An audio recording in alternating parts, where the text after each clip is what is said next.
Guys, today in this video, I will tell you the name of some anime characters who look like innocent, weak, but they are actually strong. हाँ, ऐसे ही कुछ anime characters जिन्हें पहली बार देख के किसी को भी ऐसा लग सकता है कि ये कैरेक्टर्स क्या ही उखाड़ लेंगे, बट रियलिटी तो ये है कि अगर ये कैरेक्टर्स उखाड़ना स्टार्ट कर दे तो बाद में कुछ उखड़ने के लिए बचेगा तक नहीं।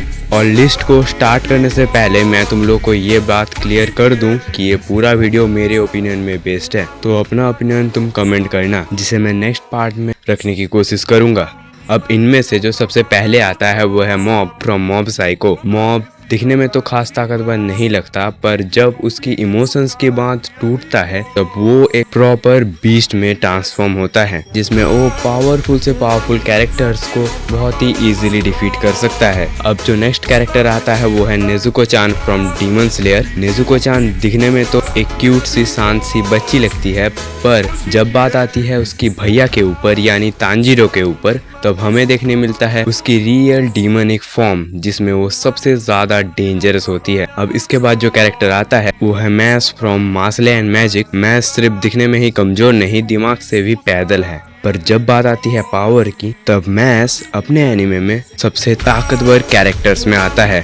अब जो नेक्स्ट कैरेक्टर आता है वो है Saitama from One Punch Man. Saitama को अगर मैं इस लिस्ट में ना रखता तो ये वीडियो अधूरी तो बननी थी, और मुझे नहीं लगता कि साइतामा के बारे में मुझे कुछ बताने की भी जरूरत है। तो बढ़ते हैं नेक्स्ट कैरेक्टर की तरफ, जो कि है हमारा जेनो फ्रॉम ड्रैगन बॉल। जेनो दिखने में तो बच्चा ही है, दिमाग भी उसका बच्चे के जैसा ही है।